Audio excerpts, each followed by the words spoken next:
pakinggan ang kwento ng buhay pag-ibig dito sa Jots Love Notes.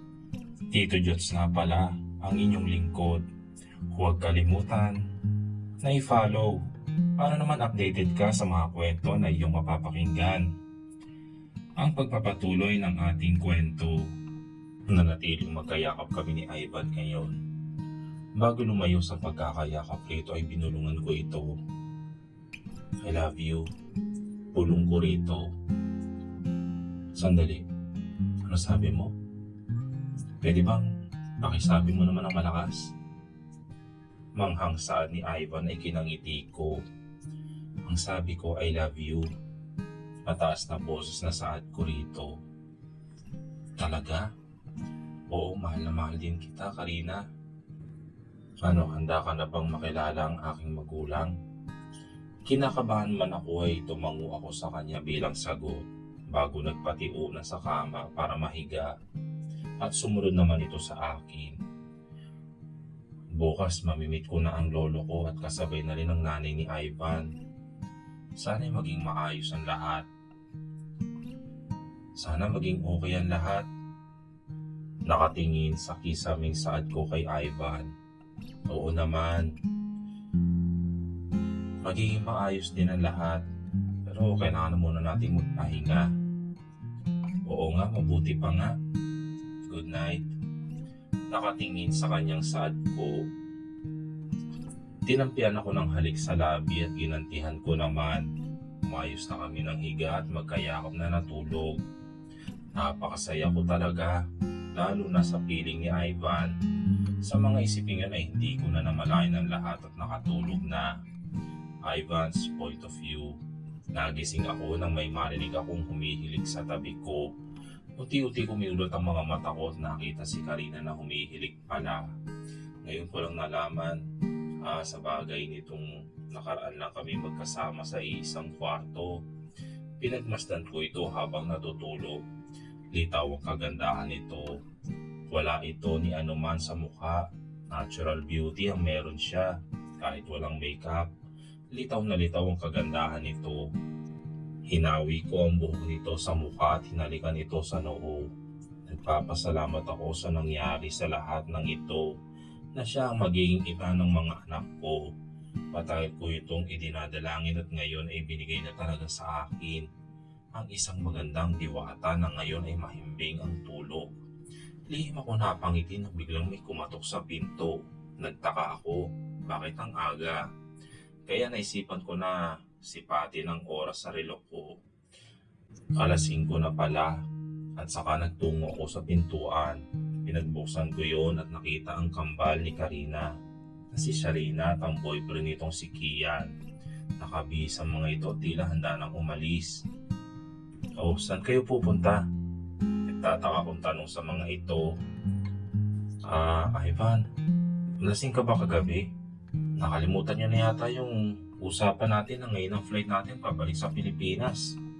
O, nasa na nga pala yung kakambal ko? Natutulog pa siya eh. Pupungas-pungas ang mata na saad ko.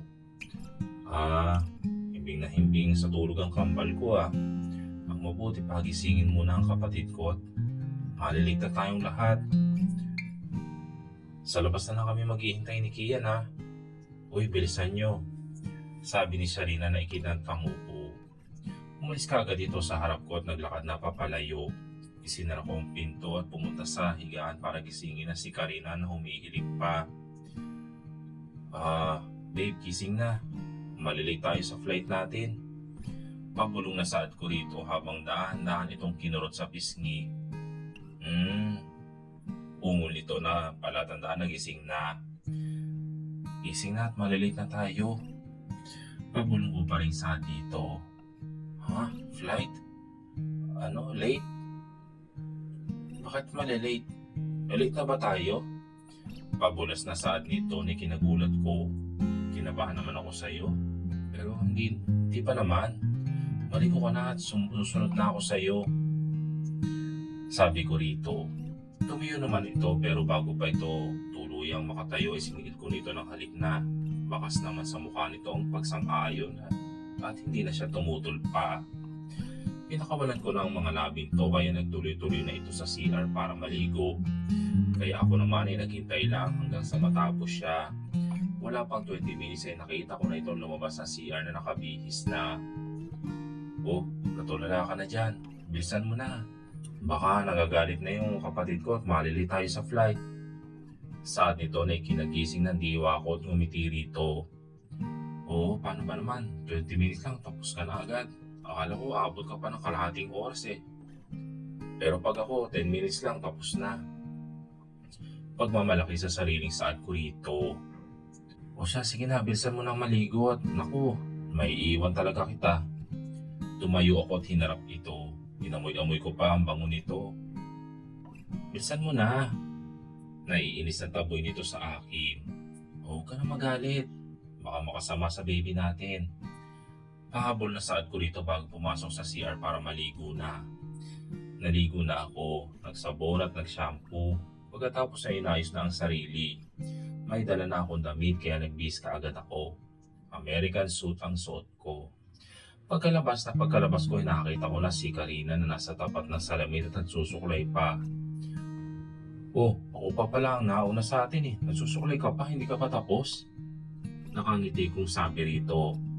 Ikaw nakakainis ka talaga. Siyempre, babae ako, no? Kaya kung tapos ka na, tapos na rin ako. Ano, tara na? Ngiting sagot nito sa akin. Hindi ito makikitaan ng pagkainis. Parang nasobrahan ata ito sa excited na makilala ang lolo niya at ang magulang ko. Masaya rin ako na makita itong masaya. Parang ang mundo niya ay mundo ko na rin. Ngayon ay tinatahak na namin ang daan palabas at papunta sa waiting area kung saan naghihintay ang kapatid ni Karina at ang boyfriend nitong si Kian. Magkahawak kamay kaming lumapit sa mga ito. Magkahawak rin ng mga kamay ang mga ito bago tumayo at ngumiti sa amin. Oh, nandito na tayo. Sabi ko at nagpatiuna na habang hawak si Karina sa kamay. Ang bilis-bilis mo Ivan na maglakad. Dahan-dahan lang. Natatawa na saad ni Karina na nasa likod ko. O sige, sabi ko at dahan-dahan na sa paglalakad. Sa wakas, narating na namin ang eroplano na sasakyan namin. Inalalayan ko na si Karina sa bawat hakbang na gagawin ito. Karina's point of view. Natatawa na lang ako sa pagka-overprotective ni Ivan sa akin sa bawat hakbang ko. Nang lingunin ko ang kambal ko ay nakigaya na rin ito at ang kanyang boyfriend sa amin ni Ivan. Lahat ng mga nakakita sa amin ay siguradong maiinggit katulad na nangyari kanina nang palabas pa lang kami ng hotel. Nang tuluyan na kami makapasok ay inalalayan pa ako ni Ivan na makaupo ng maayos. Siya pa nga nag-seatbelt sa akin. Masaya ako na may halong kaba na makakabalik na sa Pilipinas. Mga 10 oras at ilang minuto pa ay nasa Pilipinas na kami. Hindi ko alam kung anong mararamdaman ko sa pagkakataong ito. Nag-serve naman sa amin na makakain ng flight attendant. Pinandilatan ko pa nga si Ivan na tumingin ito ng matagal sa flight attendant. Matapos namin kumain ay kinuha ko ang cellphone ko at naglaro ng kung ano-ano habang abala ko sa paglalaro ay nilingon ko si Ivan. Nakapikit na ito at halata nagpapahinga na. Nang nilingon ko naman ang kambal ko sa likod ay tulog na rin at ang boyfriend nito ay magkayaka pa sila. Nagtataka naman ako, napakaaga naman yata para matulog. Itinabi ko ang cellphone ko sa bag. Wala na akong nagawa dahil pagod na rin ako. Kaya inihihil ko ang ulo ko sa balikat ni Ivan at pumikit na rin para matulog na. Parang may naramdaman ako na yumugyug sa akin para gumising ako. Dahan-dahan kong iminulat ang mata ko at nakita si Ivan na nakatayo na sa harap ko. At nagtataka naman itong tiningnan. Ano nangyari? Nagtatakang tanong ko rito. Nandito na tayo sa Pilipinas. Kaya mag-ayos ka na at pupunta na natin ang lolo mo. Ngiting sad naman sa akin ni Ivan. Kaagad ako napatayo at sumunod dito. Palabas na excited na kinakabahan ako na makita ko na ang lolo ko. Humawak ako sa kamay ni Ivan habang nakasakay na kami sa taxi. Okay lang, huwag kang mag-alala. Nasa tabi mo lang ako. Kalmadong saad ito sa akin. Sa sinabi nito ay parang napakalma na rin ang sarili ko. Nasa kasunod na sasakyan lang kami. Sa sinasakyan ng kambal ko at ang boyfriend nito. Ay, nandito na siguro tayo. Sabi ni Ivan ay kinatingin ko sa labas. At namangha naman ako sa nakita. Ang mga favorite kong flowers nasa labas. At mas namangha ako lalo sa mansyon ng bahay ng lolo. Parang isang palasyo sa laki. Napakayaman pala ng lolo ko. I mean, yung totoong pamilya ko kaya pala. Lumabas na kami ng sasakyan, nandiyan naman si ate para i-guide kami papasok ng mansyon. Mas lalo pa ako namangha na makapasok na kami sa loob ng mansyon. Bahay niyo ba talaga to, ate? Oo naman. At correction lang ha, bahay natin. Natatawang saan ni ate sa akin kaya nakitawa na rin ako. Tuluyan na kami nakapasok sa loob ng kwarto at may nakita ako dun isang matanda na nakasakay sa wheelchair na nakatalikod sa amin. Agad itong nilapitan ni ate at may binulong rito. Napansin ko naman ang pagkaway sa amin ni ate. Halika kayo rito. Kampay na saad sa amin ni ate. Magkahawak kami ni Ivan na lumapit sa mga ito at kinakabahan ako. Nang makalapit na kami ay lumingon na sa amin ng lolo ko raw. Karina, iha, ikaw ba yan, apo? Naluluha na tanong nito. Sa pagkakita ko sa mukha nito ay naalala ko nang nangyari noon. Hindi ko na rin mapigilan ang pag-agos ng luha ko. At sa wakas ay nakita ko na rin sila. Opo lolo, ako nga po. Saad ko lumapit rito para yakapin ito. Gumanti naman ang yakap siya sa akin. Hindi naman nagtagal ay lumayo na kami at mula sa pagkakayakap ay magkaharap na kami ni lolo habang si ate naman ay nasa likod ni lolo at si Ivan ay nasa likod ko. Oh, mahal kong apo. Ako pala ang lolo mo, si Lolo Jones. Patawad apo at ngayon lang kita nakita at pinahanap. Okay lang po yun lolo. At least ngayon ay nagkita na po tayo. Magalang na saad ko rito. Sino ba siya, iha? Tanong ni lolo habang nakatingin sa likod ko si Ivan at tinitingnan ito. Ay siya po pala yung asawa ko lolo. Asawa? Nag-asawa ka na? Hindi man lang ako nakasaksi sa kasal nyo. Lolo Jones, plano din po ulit kasi namin na magpakasal. Sabat naman ni Ivan nasa likod ko.